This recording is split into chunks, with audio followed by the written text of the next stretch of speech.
Hi guys, welcome back to another video. तो आज की वीडियो में आप बात करेंगे जो आपके कॉलेज के एडमिशन है वो कब स्टार्ट होंगे, और जो आपके प्रोसेस है एडमिशन का वो क्या क्या है, और आपके डॉक्यूमेंट्स आपको क्या क्या चाहिए एडमिशन फॉर्म फिल करते टाइम।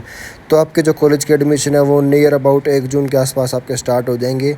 जो आपके एडमिशन है वो अब की बार नई पॉलिसी के अकॉर्डिंग हो गए, न्यू एजुकेशन पॉलिसी के अकॉर्डिंग, जो आप अपना गूगल पर जाके पढ़ सकते हैं उसको, पॉलिसी को। कुछ मुझे पता है, जैसे कि अगर आप 1 साल का डिग्री मतलब 3 साल की होती है, तो आप अगर 1 साल के बाद ड्रॉप करते हैं तो उसका सर्टिफिकेट मिल जाएगा। 2 साल के बाद आप ड्रॉप करते हैं तो आपको डिप्लोमा मिल जाएगा। अगर आप 3 साल कंप्लीट करते हैं तो आपको डिग्री मिल जाएगी। उसके बाद भाई बात करते हैं अपना एडमिशन प्रोसेस, जो आपका 1 जून से स्टार्ट हो गए 19 जून तक आपका जाएगा। 19 जून के बाद आपकी मेरिट लिस्ट प्रिपेयर होगी। मेरिट लिस्ट जो आपकी वो लग जाएगी, ऑनलाइन ही आपकी मेरिट लिस्ट लगेगी। उसके लिए आपको कॉलेज जाने की ज़रूरत नहीं है। तो अब हम बात करते हैं कैसे कि आपका एडमिशन प्रोसेस स्टार्ट होगा। जो आपका एडमिशन प्रोसेस है वो होगा भाई डीएचई की साइट पे जाके, डीएचई हरियाणा की साइट पे, डिपार्टमेंट ऑफ हायर एजुकेशन, उस पे जाके आपको ऑनलाइन फॉर्म फिल करना है। ऑनलाइन फॉर्म फिल करते टाइम आपको कुछ बातों का ध्यान रखना है, वो मैं आपको वीडियो में बता दूंगा। तो ऑनलाइन जो फॉर्म है वो आप दुकान पे जाके फिल कर लें, क्योंकि भाई डॉक्यूमेंट अपलोड करने पड़ेंगे, और डॉक्यूमेंट अपलोड करते टाइम कुछ भी मिस्टेक होगी तो वो आपका एडमिशन कैंसिल करवा सकती है। तो बात करते हैं भाई अब अपने डॉक्यूमेंट के क्या क्या चाहिए।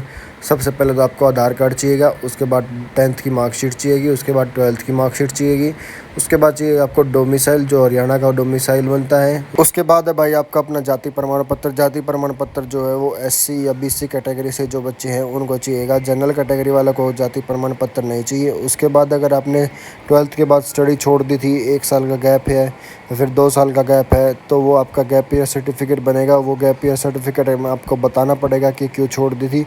उसके बाद लेटेस्ट साइज़ पासपोर्ट फ़ोटो आपकी लेटेस्ट साइज़ होनी चाहिए, मतलब लेटेस्ट होनी चाहिए, साइज़ भी उसका पूरा होना चाहिए। और जो आपका मतलब फ़ोटो है वो भी रिसेंट की होनी चाहिए, कुछ टाइम पहले की, 1-2 महीने पहले की चल जाएगी भाई। उसके बाद है इनकम सर्टिफिकेट। इनकम सर्टिफिकेट जो है आपका 6 महीने पहले पुराना होना चाहिए, और ये बीसी कैटेगरी के लिए होना चाहिए जो 2.5 लाख से इनकम जिसकी कम है, मतलब 2.5 लाख से 1 साल की इनकम 2.5 लाख से कम है तो ये उनको चाहिएगा। अदरवाइज़ जिसकी ऊपर है तो उनको नहीं चाहिएगा। और वैसे भी ये जो ईडब्ल्यूएस कैटेगरी के बच्चे हैं जो उनको चाहिएगा। उसके बाद आपका करेक्टर सर्टिफिकेट। करेक्टर सर्टिफिकेट भाई जो आपका स्कूल है वो बना के देता है। आप स्कूल में जाना और उनको बोल देना कि मेरा करेक्टर सर्टिफिकेट दे दो, तो वो बना के दे देंगे। उसके बाद ईमेल आईडी और मोबाइल नंबर। ईमेल आईडी और मोबाइल नंबर आपको वही फिल करनी है जो आपकी परमानेंट हो, मतलब मोबाइल नंबर आपका पूरा 3 साल के बाद भी चलेगा भाई। ये कि अगर आपको कुछ भी काम करवाना होगा तो वो पहले जाके आपको पूछेंगे मोबाइल नंबर क्या है, उस पर फिर ओटीपी आएगा और फिर आपका काम होगा। कुछ भी डॉक्यूमेंट अपलोड करना होगा या फिर स्कॉलरशिप की अप्लाई करना होगा, तो सब जो भी है मतलब वो मोबाइल नंबर आपका परमानेंट होना चाहिए। उसके बाद माइग्रेशन सर्टिफिकेट। माइग्रेशन सर्टिफिकेट जो है आपका, जो सीबीएसई के बच्चे हैं बस उन्हीं के लिए होता है। एचबीएसई वाले बच्चों के लिए माइग्रेशन सर्टिफिकेट ज़रूरी नहीं है। अब उसके बाद आपकी पासपोर्ट मतलब बैंक पासबुक, जो आपकी बैंक पासबुक होती है उसकी फ़ोटो कॉपी, और आईएफएससी कोड भी होना चाहिए उसके अंदर। ये ज़रूरी है भाई आपके लिए, क्योंकि अगर आप कल को एडमिशन मतलब स्कॉलरशिप के लिए अप्लाई करोगे तो स्कॉलरशिप लेने के लिए आपको फिर बैंक डिटेल देनी पड़ेगी। इससे अच्छा अपना पहले ही दे दो बैंक डिटेल अपना। उसके बाद है ईडब्ल्यूएस कैटेगरी। अगर कोई ईडब्ल्यूएस कैटेगरी में आता है तो उसके लिए सर्टिफिकेट बनता है कोर्ट में जाके, तो अपना वो ईडब्ल्यूएस सर्टिफिकेट बनवा लेना। उसके बाद अगर आपने कुछ स्कूल में मतलब एनएसएस थी आपके पास या एनसीसी थी, उसका सर्टिफिकेट है आपके पास, तो वो आप लगा देना, क्योंकि इसमें आपको वेटेज मिलेगी। 5 या 10 नंबर की वेटेज मिलती है। मतलब जिसके नंबर 85 आए होंगे 12th में तो 5 नंबर इसके लग जाएंगे, तो 90 हो जाएंगे।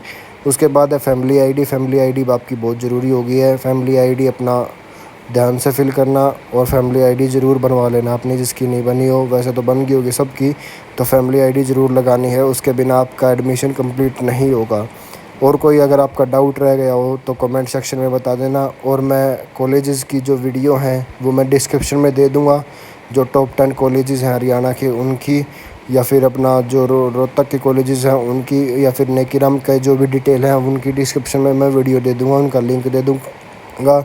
उन पर जाके आप क्लिक करके आप देख सकते हैं। तो अगर आपको और कोई डाउट है तो कमेंट सेक्शन में पूछ लेना, और इंस्टाग्राम आईडी पे डीएम कर लेना। होप सो आपके सारे डाउट क्लियर हो गए होंगे। बाय बाय गाइस, मिलते हैं जल्दी अगली वीडियो के साथ।